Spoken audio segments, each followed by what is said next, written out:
That's the honesty of it, really. Yeah, and where do you think that comes from? I think some people are like, we become products of our environment. Mm-hmm. And so if some people are in a group of people or in an area that is unambitious or not striving, it's easy to fold into that. Yes. Where did that come for you personally? Like, was it someone in your life? Was it something you read? Was it the magazines? Like, where did that belief come that there could be more, there may be more, there is another place to go to?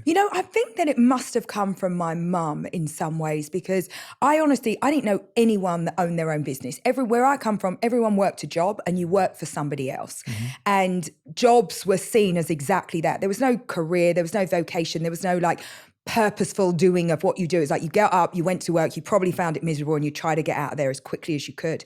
And for me, I really thought that, there has to be a better way to live. I was like, shouldn't there be some excitement and enjoyment? But I don't know where I got it from. The sense of value and the sense of ambition has always been in me. And people always say to me, how did you get to where you are? And I go, well, it's much more simple than people think. It's like, I really value myself and I really value my goals. And I don't think it's much more complicated than that. But I was taught that by my mum, who was very, very much like, listen, Emma, you're not better than anybody else, but nor is anyone better than you. Mm. And so when people talk about imposter syndrome, I look around, I'm like, that's just made up.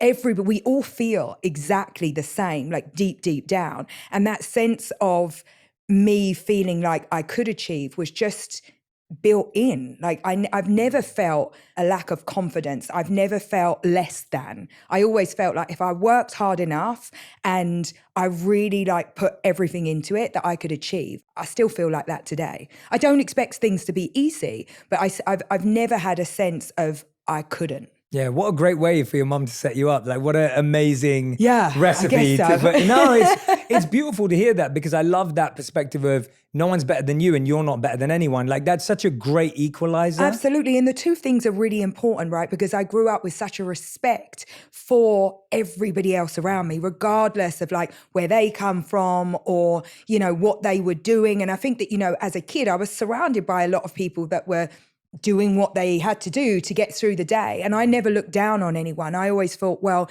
you know what, as long as you are doing something, you find an interest in something,